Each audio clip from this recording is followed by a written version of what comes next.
It's in our nature to be driven by challenge. The challenge that drives my story was an old lady of wood and canvas named Nancy. A 30-meter gaff-rigged schooner, she had once carried cargoes of cement and iron across the icy Baltic. Now all she carried in her hold was the promise of adventure, romance, and an invitation to join her in her eternal conquest of the ocean. The challenge that had brought her to her berth at Victoria and Alfred waterfront in Cape Town was an epic voyage across the Atlantic to join up with a fleet of sailing ships commemorating Columbus's voyage of discovery 500 years ago. Under the guiding hand of her new custodians, Costa Cusides and Luke von Johnston, Nancy had left her northern home in 1984 and sailed south. She crossed the equator into southern seas for the first time in her life in 1985. She was 73 then. 73 years since she first slid down the slipway in the town of Landskrona, Sweden, way back in 1912. It was in her hometown of Malmö that Costa and Luke first encountered this feisty old lady.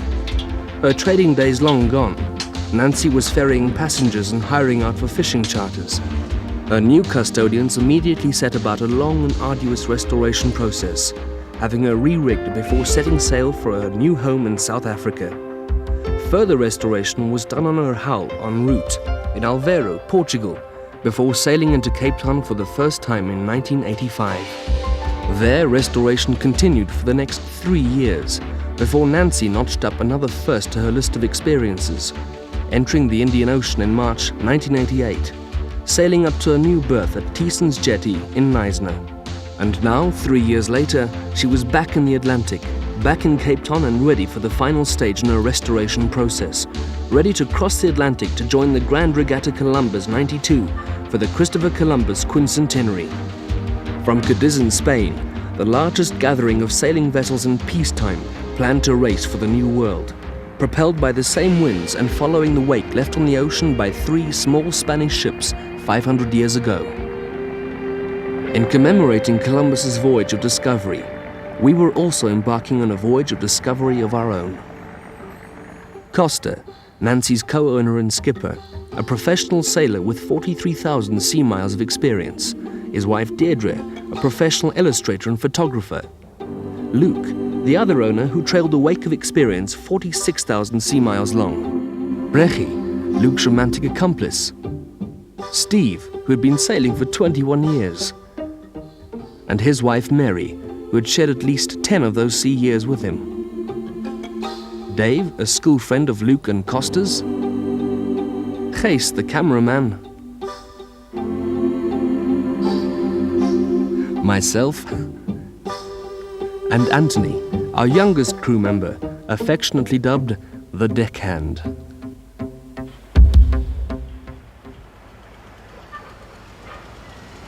Scratch the surface of any romantic adventure, any epic voyage or remarkable feat of human endeavor, and you'll find nothing but hard work. Months, even years of planning, preparation, building, training, whatever it takes to make a venture a success. This voyage of discovery was no exception. Planning had started some time back. Now, with our arrival in Cape Town, the time had come to see if those plans, those dreams, could finally be shaped into reality. It was a process that took all year. A year that started with having Nancy hauled out on the synchrolift for final structural improvements. For 6 weeks, the old lady was stranded in dry dock before she could slip back into her home on the waves, complete with a new false keel and a steel shoe. But shaping a dream like this takes more than just muscle and shipbuilding skills. It also takes money. And at this stage, our dream was in desperate need of sponsorship. I guess that's where I come into the story. Ever since I'd first seen a photograph of the old lady some years back, the promise of adventure and romance she held had taken hold of my heart. I knew there and then that I had to make this trip. But I also knew I was no sailor. And so the idea of making this documentary was born. Slowly, the dream took shape as we sweated through our work together. Whether it was down in the dry dock, painting decks, or finding a sponsor to provide us with suntan lotion, we were determined to make this voyage a reality. So it was a pretty tired but very relieved crew that saw the work in dry dock finally at an end. We're going into the water, I think. I hope so.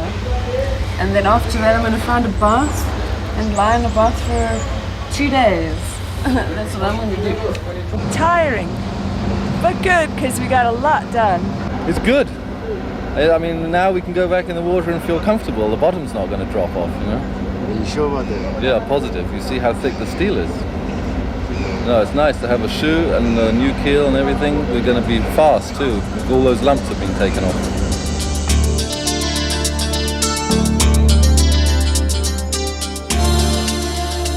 An important stage in our preparations had been reached, thanks to a combination of love, determination, and a healthy dose of sweat and good fortune. It was time for Nancy to head back down the slipway and enter her natural environment. Back to the place where she could once again become a living thing with a heart, a soul, and a mind of her own. Back to the sea, to test the new fittings and changes that she had undergone during her spell in dry dock.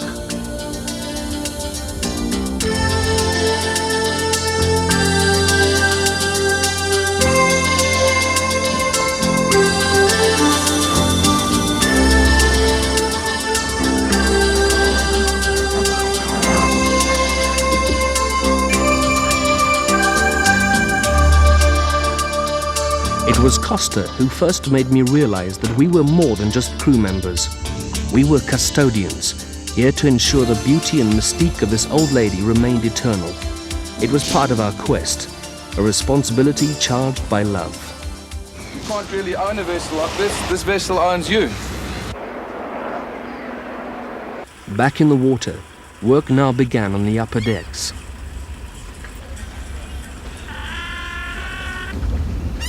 Our search for sponsorship had continued all this time, and we were particularly grateful to Haggy Rand for helping us out with the rigging. Nancy's sails, her masts, all these details had to be checked, rebuilt or refitted. We were also grateful for the involvement of the Video Lab group at this point, who came to our rescue in providing us with camera equipment.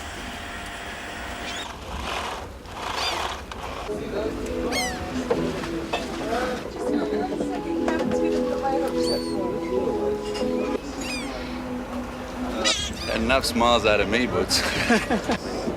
Final preparations, a final going over, and we were almost ready. New Year's Eve, an emotional night of revelry before our departure the following day.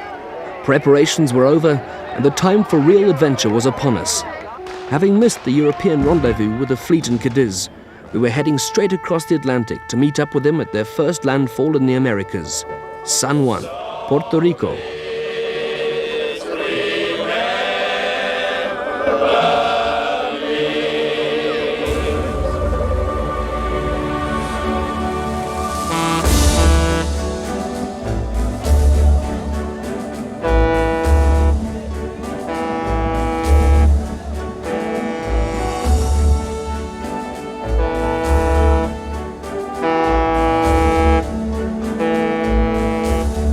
The sound of music in our ears and in our hearts, we set sail.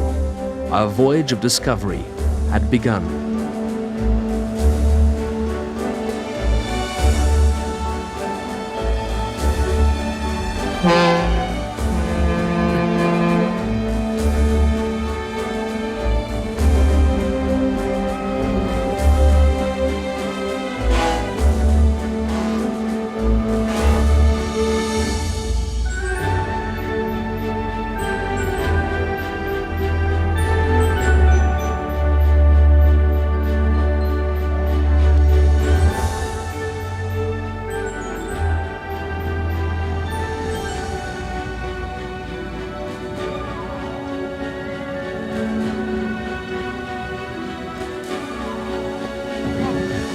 Feeling, boy. Back to the ocean. A long way! A long way. A long way indeed. 1,750 sea miles to our first port of call, a mere pinprick in the vast South Atlantic Ocean, St. Helena. Under sail at last, it was time for all of us to settle in. Most of the crew were experienced sailors who found their niches quite naturally. For myself and Anthony, finding our sea legs took a bit longer. But with no heavy weather to face up to, we were soon in the swing of things and started to take our place in the everyday routines so crucial to the old lady's well-being. For the routine of doing watches, we'd broken up into teams of 3. Each watch was 4 hours long, which meant an 8-hour break before your turn came up again. There wasn't much to doing a watch, except steering and keeping a sharp lookout ahead.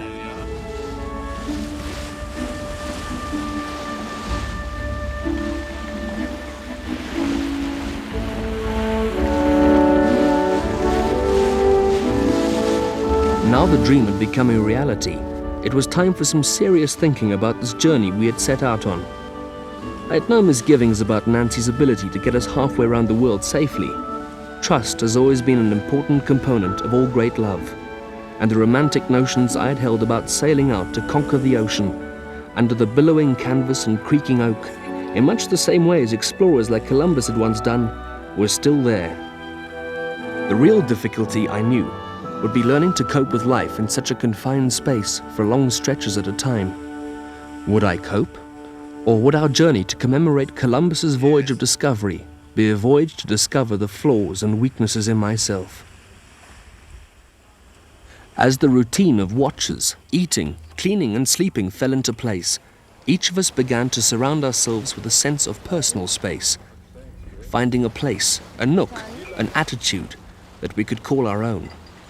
A place to escape to when, within the confines of this little ship on this huge, endless ocean, escape seemed an impossibility. But as endless as this ocean may appear, it is neither an empty space nor a lonely one. There is always a constant flow of life around you. Birds were always visiting. And fish were plentiful.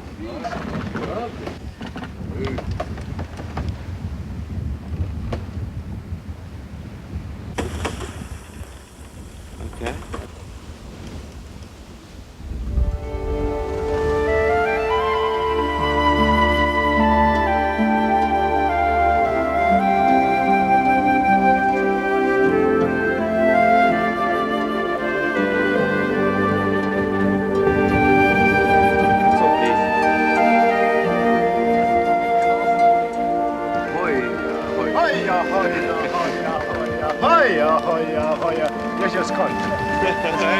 Surrounded by all of this helped keep any thoughts of loneliness at a distance.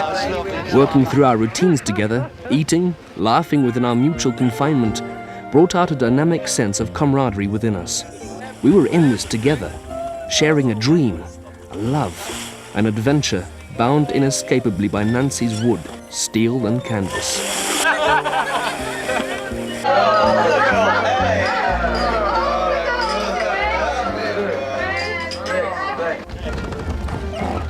I'm Dave. In a lighter moment, I took the opportunity to get the crew to introduce themselves on film. As a concept, it turned out to be a complete failure. Brothers, you own the boat. I've just helped out. This is the first long trip we're doing. Hi, my name is Steve. Such formalities mean little out there, so far from the world where formality and manners are the order of the day. Diving and several other hobbies. For a good time, call me at 555-1212 anytime. So I never got any formal introductions from our merry band of adventurers. I'm the apple of my mom's eye, and I just wanted to say, how are you out there, Ma?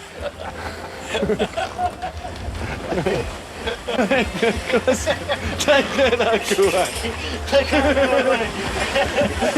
Take him away, because now it's a corner. But I did get an insight into the kind of characters who had come together under Nancy's sails. An insight into who they were that no formal introduction could give.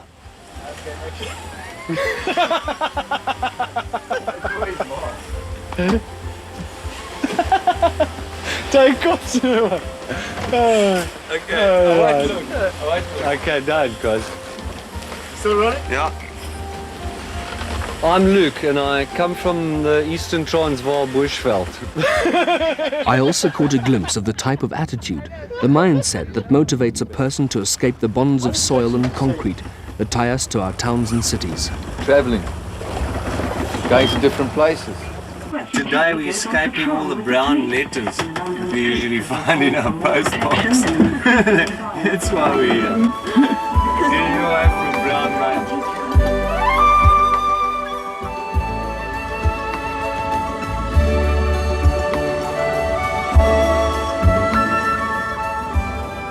Out here, confined as we were to this floating island, I was beginning to discover a freedom so pure, so disconnected from all the world creates to tie us down, that it's almost impossible to describe with the inadequacies of human language. Maybe the seabirds could speak of it, or the dolphins, whales or turtles that are always swimming past us. Maybe we could capture some of its essence on film, but somehow I doubt this kind of freedom could ever be successfully explained.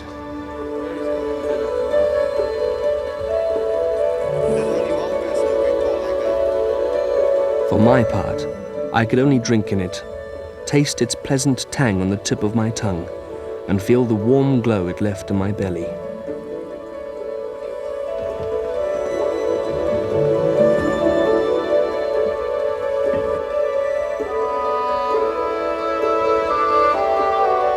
The ocean currents, which carry us away to freedom, also carry the hopes, the plans and dreams of many other intrepid adventurers.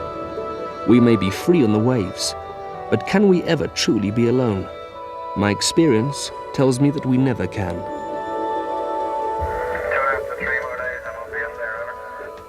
Yeah, well, it sounds very much like what we're doing as well, also zigzagging across. One day, on this vast and endless ocean, we sighted a square-rigged schooner. She was the Vida, sailing into our world like a pale ghost from another dimension. A Swedish vessel, the Vida was busy circumnavigating the world and was also en route to St. Helena. A contact at sea, a brief moment of human contact with the endless ocean, a world that held little evidence of the humanity we had long since left behind. Per person and 18 pounds for the vessel. How often is that payment, or is it just a one-off payment, over?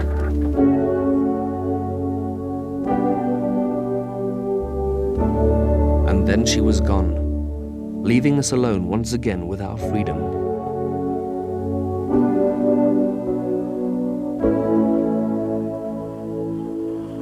Then, one cloudy morning, land.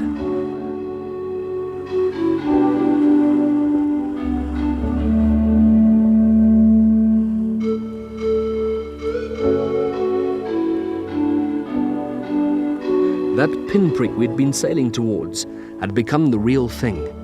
The 48 square miles of rugged, rocky island of St. Helena. Our first port of call.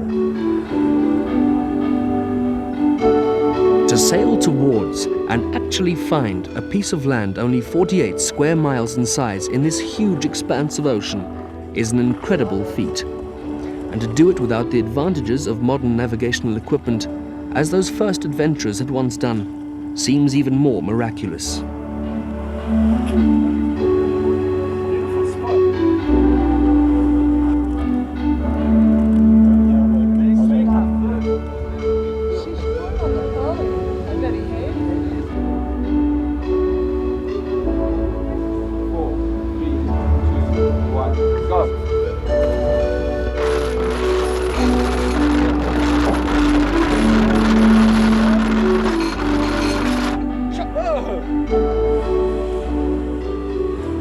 But fine St. Helena we had, and now, 14 days after leaving Cape Town, we were welcoming the harbour master on board to clear us for landing. Hi, good morning, Costa. I'm Barry, Deputy Harbour Master. Pleased to meet you. St. Helena is a British island. Napoleon knew this because this is where they sent the French Emperor in 1815 after finally getting the better of him at Waterloo. Jamestown is the hub around which life on this island turns. Situated in a valley winding away from the harbour, this ramshackle town has a charm tinged with nostalgia. Nostalgia for simpler, less complicated times. Maybe it's because the island is so removed from the bustle of civilization. Or maybe it's just the people. the Saints as they call themselves. 5,500 people live here, in a society that's virtually crime-free. Overlooking Jamestown is the old fort, and between the town and the fort, going up an almost sheer cliffside, is a staircase you wouldn't want to climb every day. This remarkable feature is known as Jacob's Ladder. Unless you were halfway up it, then you'd probably call it bloody endless.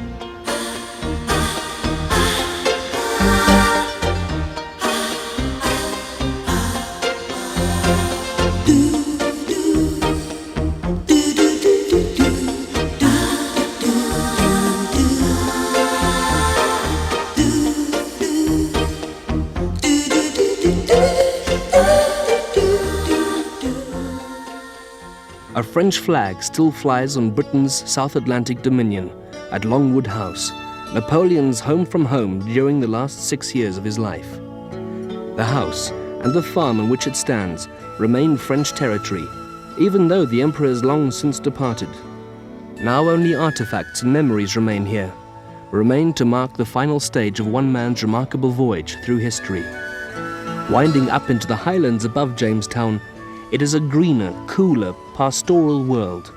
Mountain mists drift over the verdant hilltops towering above the island's northern coastline, in stark contrast to the rocky and rugged terrain that covers the southern side of St. Helena. The main feature over here is the island's only beach, Sandy Bay. It's pretty optimistic calling this patch of sand a beach, but then again, the Saints draw a great deal of optimism from their stony homeland. Taking a break from the sea, our thirst for exploration took us across the island. For such a tiny place, there's much to see and appreciate, including some of its more unusual characters, like this giant tortoise living in the grounds of the governor's residence. This odd inhabitant is one of the island's oldest, having emigrated here from Madagascar well over 100 years ago.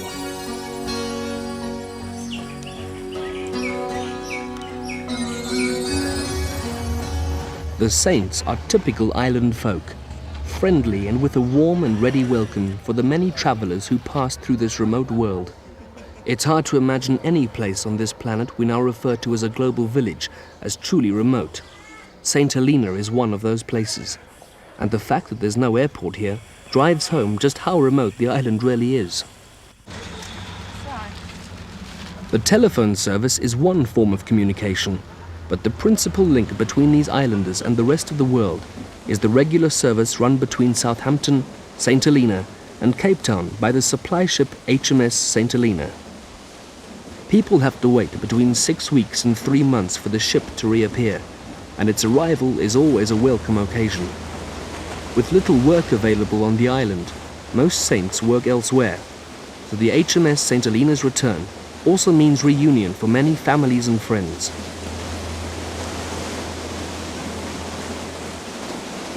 More than a supply ship, it's the island's lifeline.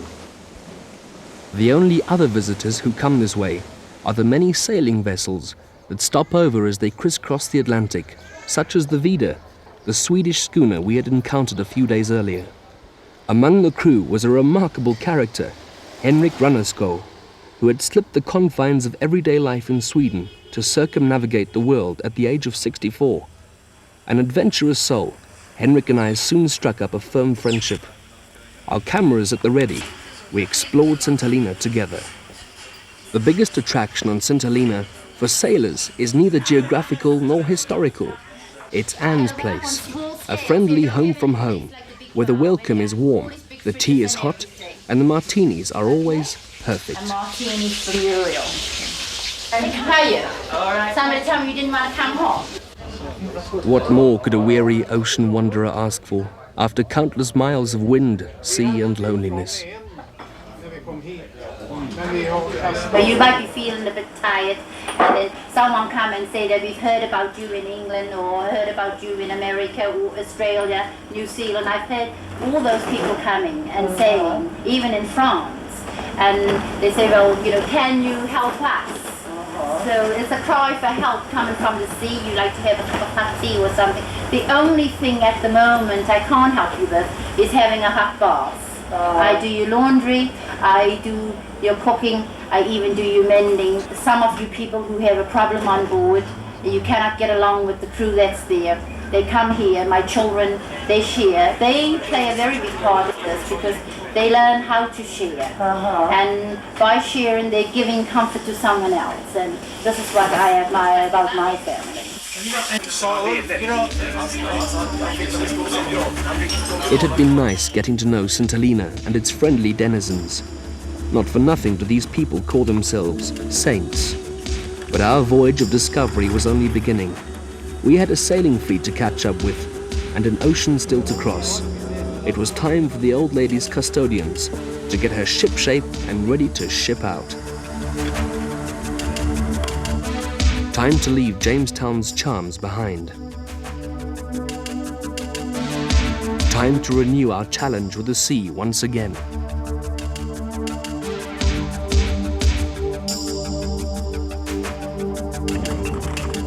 But shipping out wasn't going to be that easy. Maybe St. Helena wanted our company for a few more days. Maybe the old lady was enjoying her little rest in Jamestown. Whatever the reason, when the time came to raise the anchor, a lot of pumping came to nothing.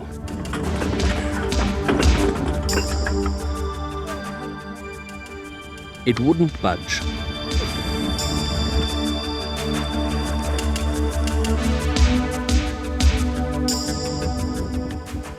A call to the harbour master for assistance saw two local divers coming out to help.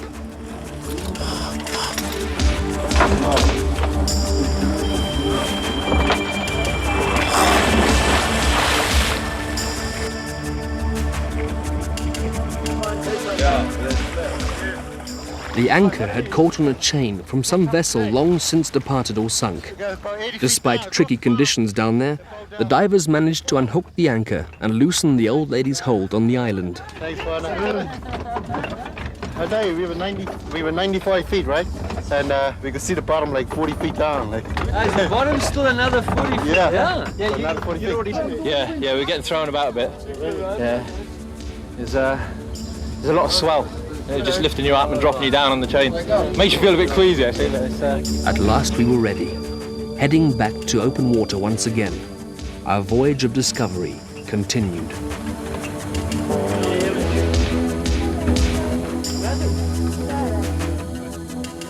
Ascension Island was our next stop, 780 sea miles north of St. Helena. Until then, we'd have only the sea, the trade winds creaking on the old lady's rigging, and our own dreams for company. But who needed anything more?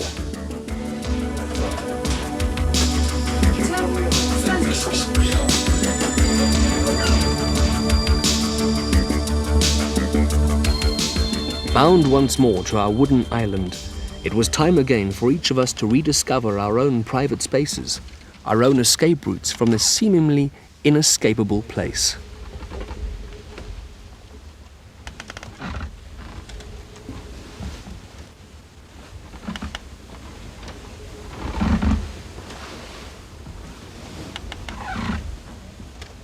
And sometimes I think sleep is the purest escape route of them all. On this voyage of discovery, I was beginning to make a discovery of my own. When limited by the world without, one begins to turn more and more to the world within. Suddenly, your mind and spirit unravel a freedom of time and space one rarely finds in the ordinary world. One day, the HMS St. Helena sailed over the horizon into our private world. As she came past, we greeted each other like long-lost friends. She had made a detour from her usual course so she could sail past us and wave hello. For all the value and solitude, it's good to know people still recognize its limits.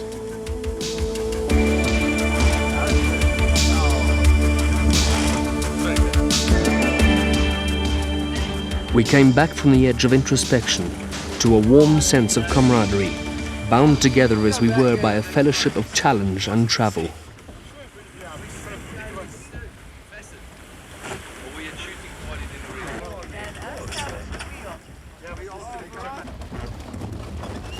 We were also bound by a shared sense of duty to Nancy, as the custodians of this magnificent old lady. On this occasion, the rope coverings, called baggy wriggles, which had worn down, had to be replaced using old rope stripped into short lengths and bound together.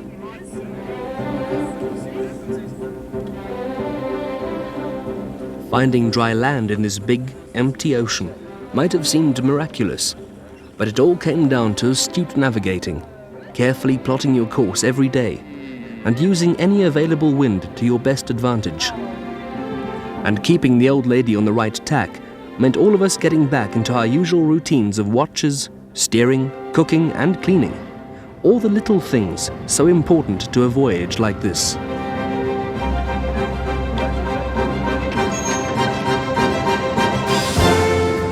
"7 days after leaving St. Helena, we reached an even smaller pinprick on our map, the island of Ascension. We approached this new island with a rising curiosity, another step on our voyage of discovery.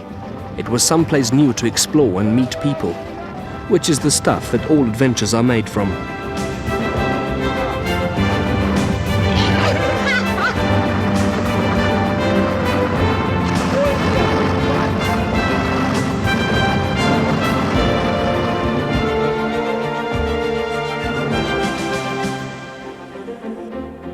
But Ascension Island wasn't as welcoming to bypassing sailors as St. Helena had been. Like St. Helena, the island was also governed by the British, but that's where the similarity ended. There are no permanent inhabitants on this island, only contract workers and military personnel. Part of it is leased to the American military, who have set up an air base and a satellite tracking station. As a result, most of the island is a restricted area, and visitors are discouraged from coming ashore. There's a 7 p.m. curfew, by which time all visitors must be back on their boats. The day after our arrival, we were joined once again by the Vida and her crew. It was good to see Henrik again. Good to have him with us exploring Ascension. The island itself is as forbidding as its rules. A 40,000-year-old dormant volcano is the centerpiece of this pretty bare and desolate place. The only exception to this stark panorama is a unique bamboo forest found inside the old crater. It's known as Dew Pond.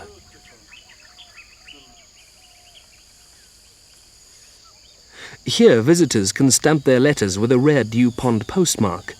Rare indeed, as visitors are far and few between on this restricted island.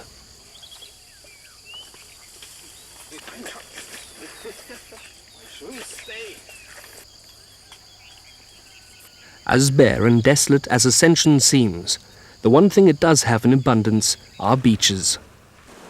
It was on one of those beaches that we were able to witness firsthand nature's eternal wheel turning. Being a restricted island has made Ascension's beaches one of the few safe havens around the world where the green turtle can lay her eggs. Green turtles come only once a year to this island. They spend 3 months here, coming ashore to lay eggs about 3 times during this period. Each time, she lays between 100 and 120 eggs, before carefully covering them up and disappearing silently back into the dark ocean. During her lifetime, a turtle will lay approximately 5,000 eggs. On average, only 2 of them will survive.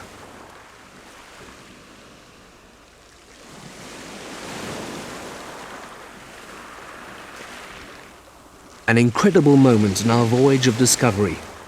But it was time once again to move on. We held a small get-together for the friends we had made in Ascension. It soon turned into a major event. As the word spread, people rowed over to Nancy, bringing good humor and plenty of beer. A mad moment of human togetherness, before striking back out into our endless ocean.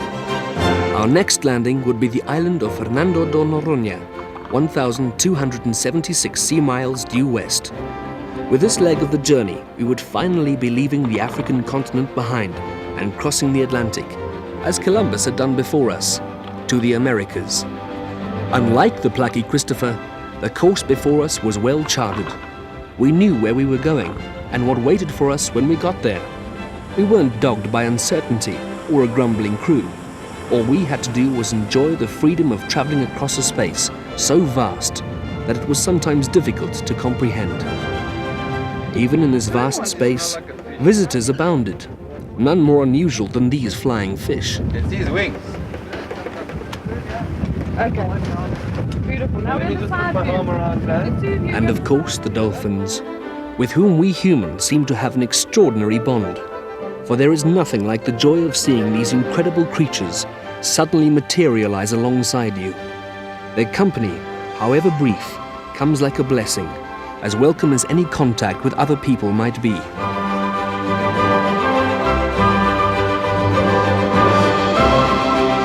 And as suddenly as they arrived, they're gone, vanished like so many myths and mysteries, back into their secret seas.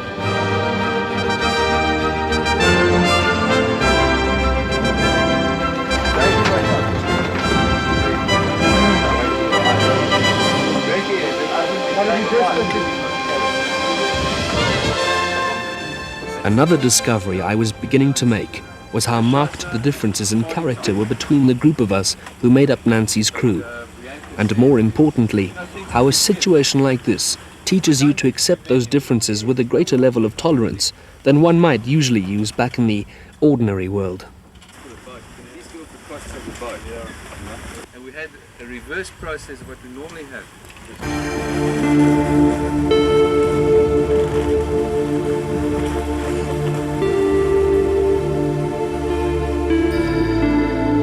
And then the new world was upon us.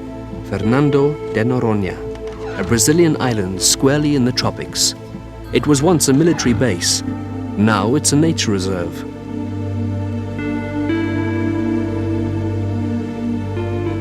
Arriving here meant we had completed an important part of our voyage. An ocean had been crossed, a gulf bridged. We were on the other side, in a world of unfamiliar languages and customs. It gave us a tiny insight into how Columbus must have felt, stepping out onto the soil of a new and strange continent. Pretty scary, but at least we had the benefit of traveller's checks. The difference between the individual characters I'd noticed earlier became more apparent since our arrival here. For the first time, our land explorations weren't team endeavors, as each of us went our own way to satisfy personal curiosities. Our voyage of discovery was breaking into voyages of discovery.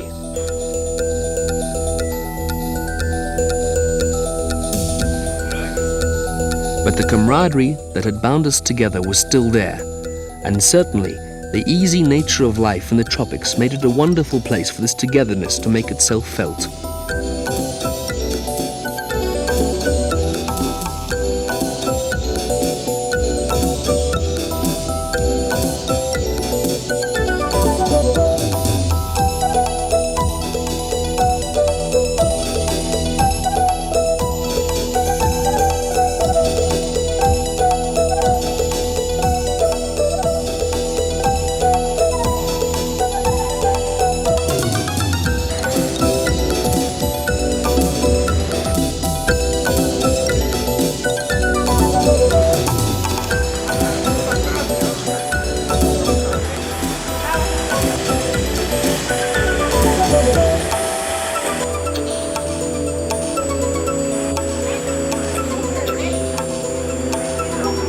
Although Fernando de Noronha did represent life on the other side of the Atlantic Divide, it was still too isolated, too small to have an impact on us. This would come 324 sea miles later, at the Brazilian city of Fortaleza. As we drew closer to the mainland, we felt the human world reaching out to reclaim us once again. Our vast ocean had begun to fill up with people, like these Brazilian fishermen on their jangadas, the oddest and most insecure fishing vessel you're ever likely to see. Fortaleza.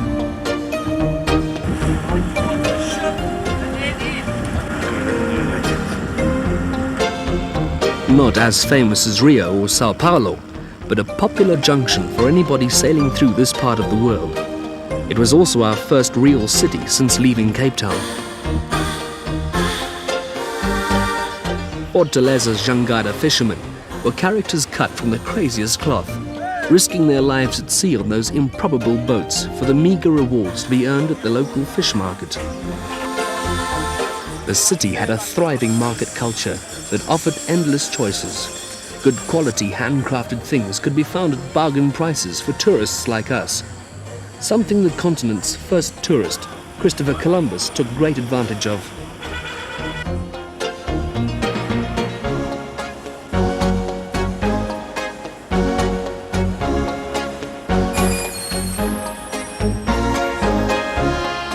We had to smarten up, lighten up and get ready to party. We had arrived in time for Carnival.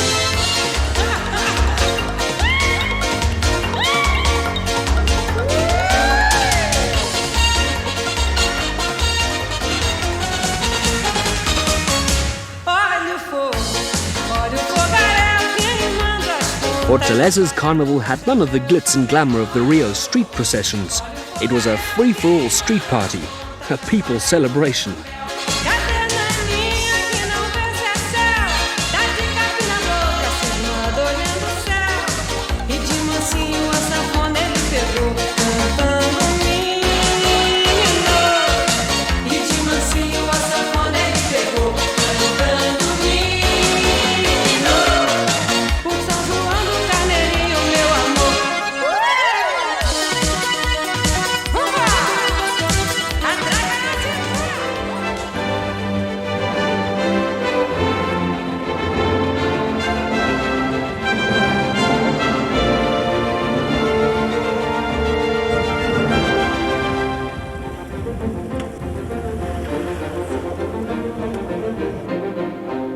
"892 sea miles away lay Devil's Island, off the coast of French Guiana.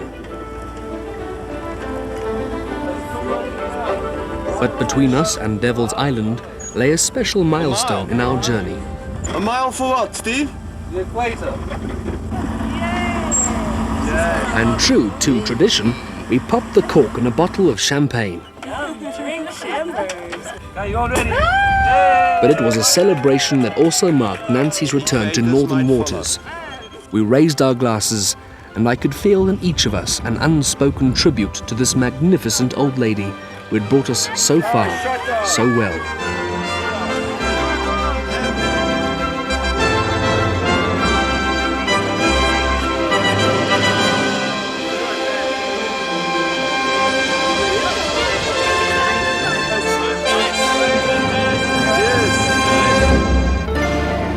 And then Devil's Island. Once the infamous French prison colony, where Papillon was held, the island is now just a tourist attraction.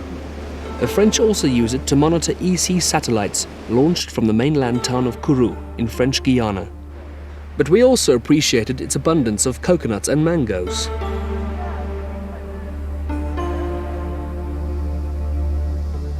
But memories of its cruel past still linger in the somber, foreboding ruins of the buildings in which the indefatigable Papillon found fame, but where most found only despair and death.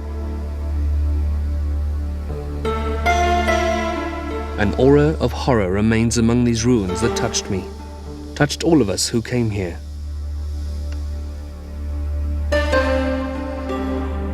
Keeping an eye on these haunting ruins is a small group of French foreign legionnaires. The fearsome reputation this fighting force has is obviously kept for the battlefield, for the guys we met on Devil's Island were a pretty friendly bunch. We shared lunch with this cheerful group and 3 Brazilian fishermen who had been making their living on this island since who knows when. Attention! This beginning becomes Italian. But this friendly affair was no preparation for the disaster that was to come.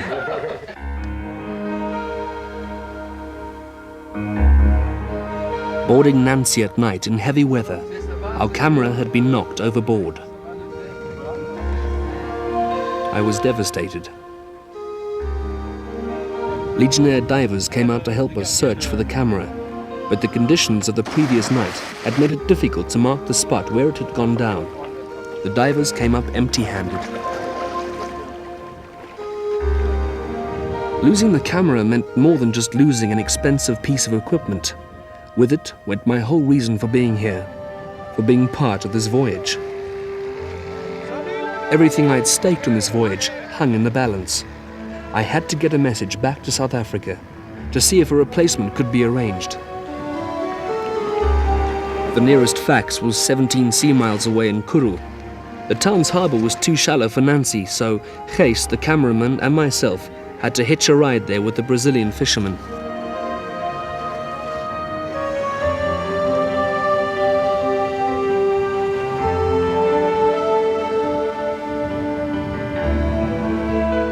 From Kuru, I managed to contact Videolab and Caroline, our production coordinator. I waited anxiously for a reply, but our time at Devil's Island was up, and Nancy had to leave for Tobago before any message came. I left Kuru in the same uncertain state in which I had arrived. Uncertainty had become anxiety by the time we reached the Caribbean island of Tobago. What if a replacement camera couldn't be arranged? I was part of this team to document a voyage of discovery. Now my place in the team was slipping away. Without a camera, I felt like a passenger, just dead weight on Nancy's decks. If a camera was available, Port of Spain and nearby Trinidad would be the best place to freight it to. Wrapped in all this uncertainty, I waited for an answer. Caroline, on her way with new camera. We'll meet you at the docks. Knowing she'd never find us down here, we rushed over to Port of Spain's airport immediately. There was a sense of mutual relief as Caroline came through arrivals. Completely overjoyed as we were to see the new camera, Caroline was also pretty relieved to find us there to meet her.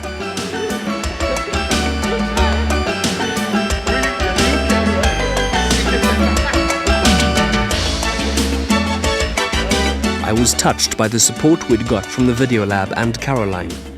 It was overwhelming to realize just how much belief people back there had in our voyage of discovery.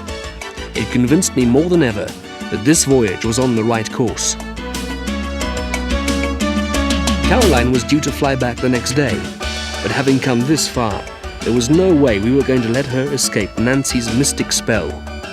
In spite of her resistance, she allowed herself to be taken captive by us back to Tobago. Wherever we had gone, we had received support from the locals, and the people of Tobago were no exception. People like Elton Keith who, without our asking, had unselfishly helped us through this difficult time.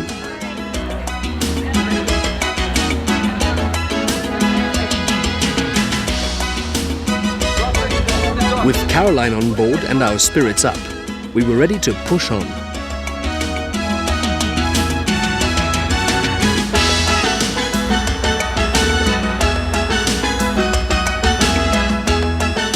Caroline was happy to be on board, even if this new world was a little unsteady.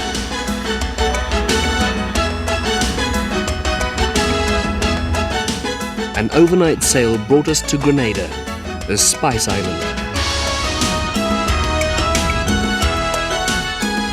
We didn't need a sign to tell us this. The place exuded an exotic fragrance that hit you long before you got there. The island is famous for nutmeg and mace, a spice made from the dried outer shell of nutmeg. Grenada had been invaded by Ronald Reagan's forces back in the early 80s, which saw the leader of this island nation deposed, something which the locals are still pretty divided about. Nowadays, the only invasion taking place is by tourists, with ocean liners stopping off here nearly every day. The capital, Georgetown, has the typical hustle and bustle of a Caribbean island town. Vibrant markets and suicidal taxi drivers all add to this colourful kaleidoscope that's life here on the islands.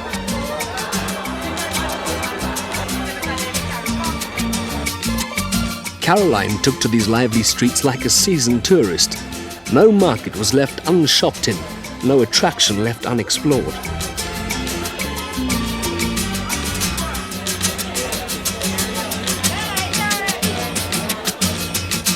Upbeat as our stay in Grenada was, it also marked a sad moment in the journey, saying goodbye to Steve and Mary.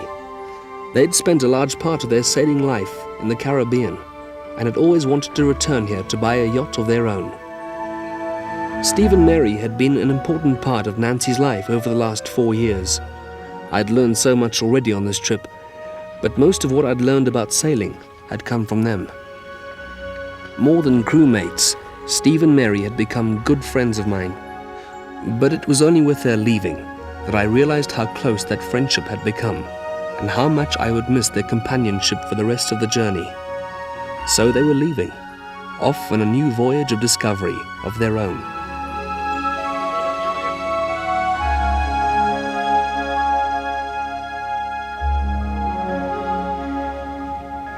It's hard to imagine what we would have done without Caroline and the Video Lab team. But now, after 2 wonderful weeks, it was time for Caroline to return home.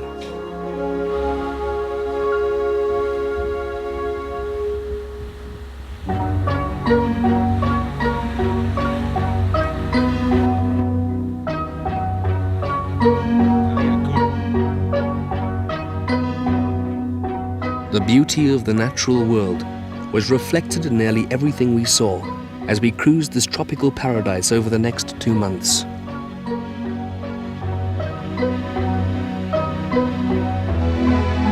Two months of sailing through a dream, filled with perfect beaches, crystal seas, and rum punches raised to every glorious sunset.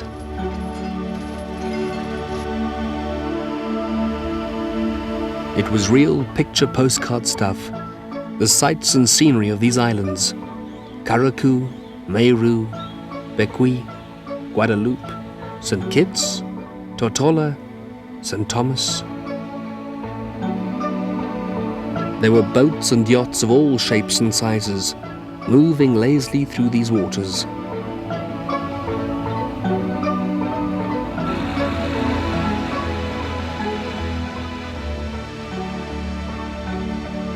St. Lucia was an island particularly blessed with natural splendor, including these sulfur springs, a legacy of its own volcanic past.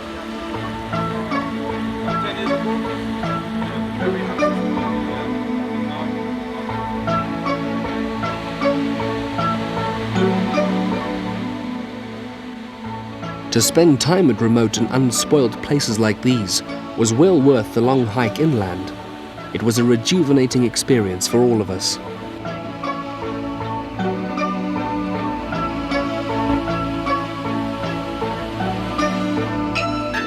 But this unspoiled world has been diminishing since Columbus first encountered it 500 years ago. On Dominica, we were reminded just how fragile life is when we met the last remaining tribe of Carib Indians, once the original inhabitants who populated these islands. Today, there are only 1,500 of them left, trying against all odds to preserve their culture.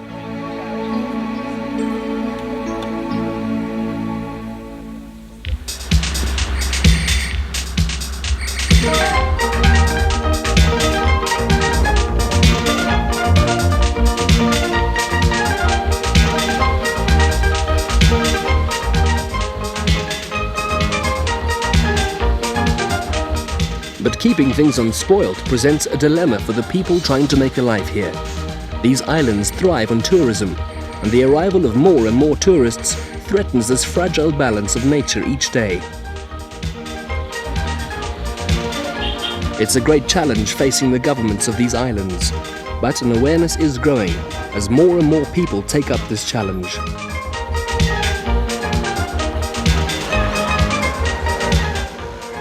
At Antigua, it was time for more goodbyes.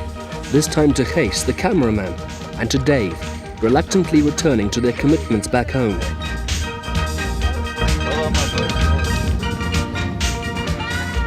We had left Cape Town a family of 10. Now we were down to 6. Thanks, guys. Thanks for everything. Me, I'm going home now, Casey. That's why I won't do stuff. We were on our way too, but for a different reason. The time had come for us to join the Columbus Quincentenary fleet. I'm not in that box. Puerto Rico.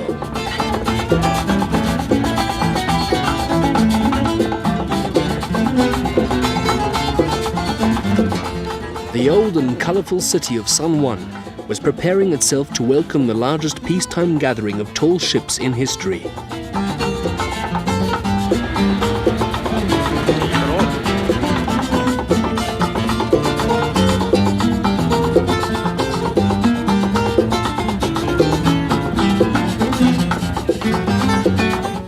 250 sailing vessels, 8,000 sailors from almost every port on every sea, crowded into San Juan's harbour.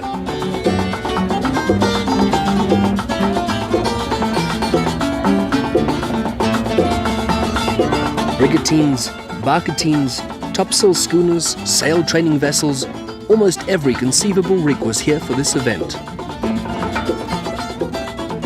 It was as if some mythical wind had blown up from the past, had blown history itself into this harbour. But amongst the grace and grandeur around her, for us, Nancy still stood out as a woman apart, attractive enough to even lure in 2 new crew members. Rian, my brother, who would be our new cameraman, and Alan, a likeable Australian sailor.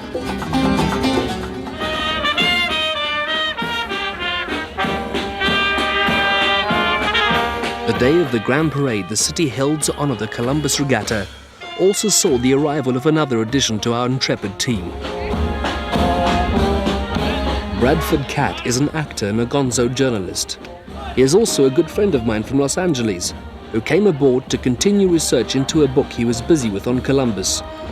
The book presented an alternative view to the Columbus story, a look at all the bits and pieces the official versions left out on how his arrival had affected the Native American people. He called it American Testimony, in search of a point of view. But right now, with a trunkload of research material, he was caught up in the Grand Parade in search of Nancy.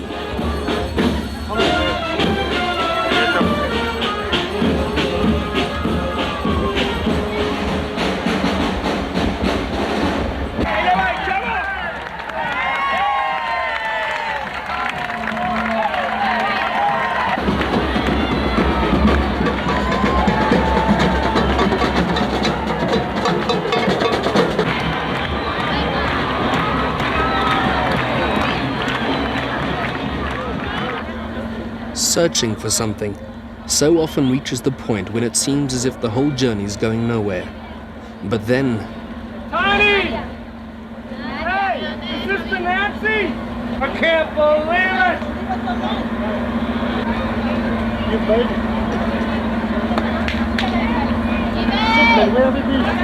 All over San Juan.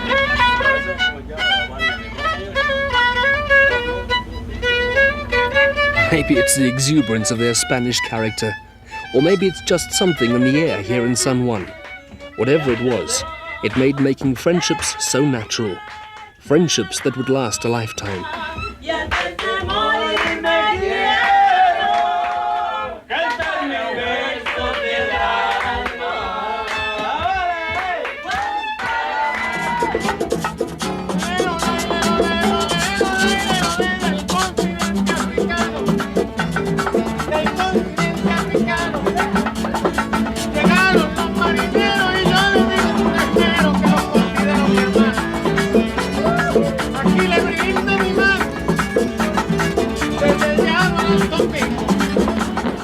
These friendships were formed against a backdrop of celebration that filled the streets of Old San Juan during the fleet's stay here.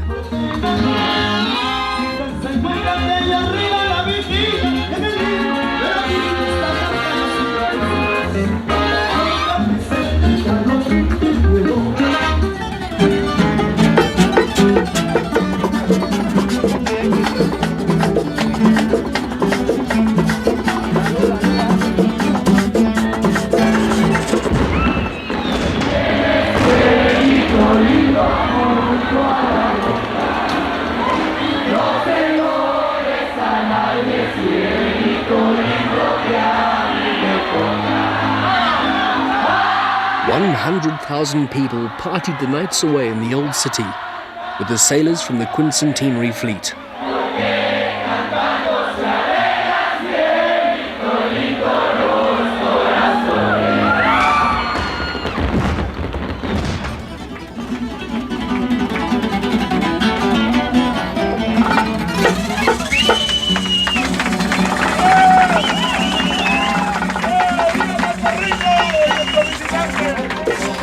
The song finished, the party over. This historic fleet of 250 sailing vessels gathered for an impressive sail past before the start of the last leg of our journey to New York.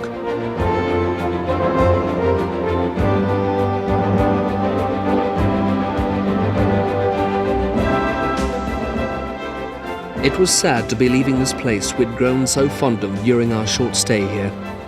But this sadness mingled with the excitement we felt in starting this final stage in our voyage of discovery. After a month ashore, it was good to be back on the open sea with Nancy, at home once again on her wooden deck, with the sounds of creaking oak and billowing canvas. And even with all the hard work that lay ahead, I'm sure every sailor on this fleet felt the same. It was perfect sailing weather to experience the breathtaking spectacle of these traditional ships together under sail, all their glory unfurled against the clear Puerto Rican skies.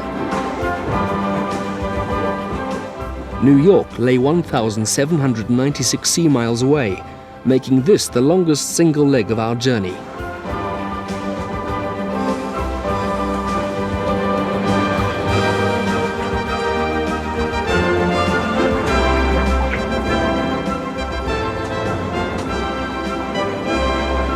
Alan was an experienced sailor and had no trouble adapting to life on board Nancy.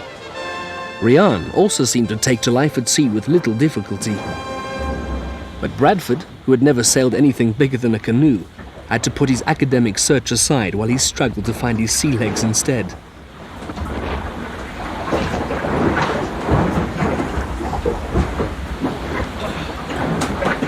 I love the sea.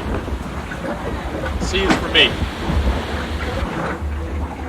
Through this journey, Bradford hoped to gain a more complete understanding of what the arrival of Columbus had really meant to the people in this part of the world. And poring over the documents, the charts, the testimonies available, it was becoming clear to him that not everyone had the same reason to celebrate Columbus's voyage of discovery. I was struck by how completely this huge fleet, its ships all heading for the same destination, could just vanish from view within a day's sailing from port, to leave us alone on the ocean once more. But then, out of the blue, one of them would come sailing by. It was an eerie feeling, as if we had sailed back in time, into an era long since gone, watching as these majestic ships glided effortlessly past us. Watching these ships disappear made me reflect once more on how, even on this vast and empty ocean, one is never truly alone. Confined to this space, I found myself on a different, but no less important voyage of discovery. It was a journey inwards, an exploration of self that one is seldom able to achieve in the hurly-burly of ordinary life. And it was a journey as challenging as any other, a challenge to face up to one's own weaknesses, a challenge to uncover one's own strengths. But the greater sense of self one uncovers, the more one realizes just how different we are as people. And as both the sea journey and my own inner voyage had gone on, so the differences between me and my companions had become more marked. But for all the differences, you find yourself bound to your shipmates by a bond of challenge and travel that's like no other. It's a fellowship that's also bound by the shared sense of love and duty to this old lady in whom you've placed your complete trust. As her custodians, there's a need to work together as one, with no time or space for lone bravado or selfish dissent.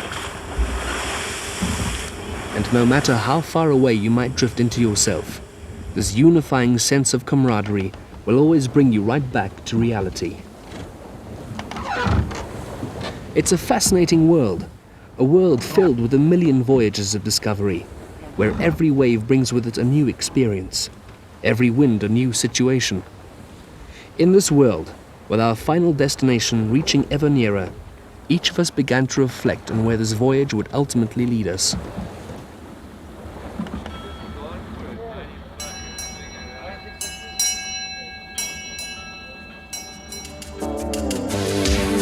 And then New York.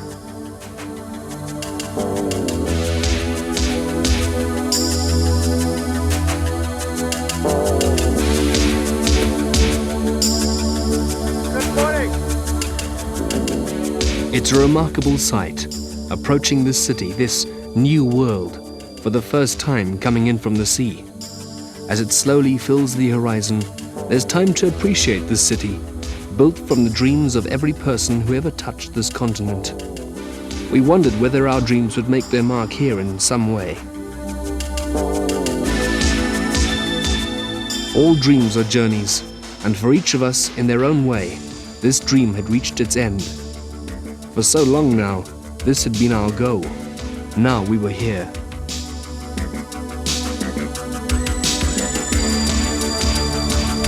Headlines are... Our voyage of discovery was over, and all that remained was some final symbolic act to mark its completion. In keeping with an ideal so proudly acknowledged by these quincentenary celebrations, we went ashore to reenact the ritual of conquest, flags and all.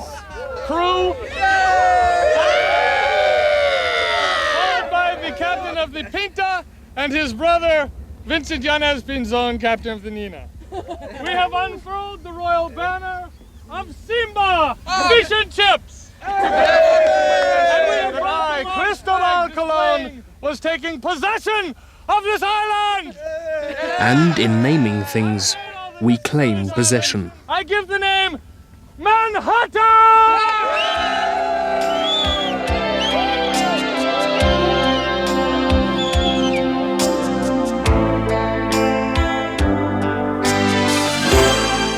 And then it was my turn to leave, to say goodbye, as I'd done to so many people and so many places along the way here. And it was more than just saying goodbye to people who had shared an experience. It was also saying goodbye to the experience itself. And of course, it was saying goodbye to a special lady. A lady for whom time had turned an initial flush of infatuation into a truly deep, respectful admiration. Nancy.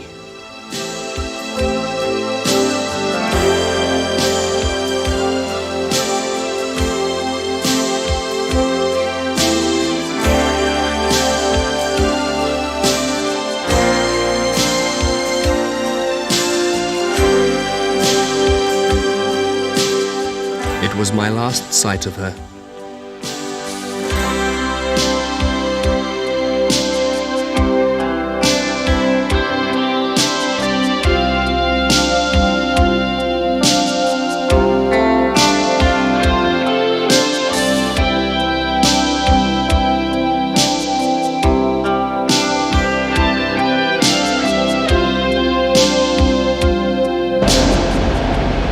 Stepping out of my dream, the real world came rushing in to claim me once again.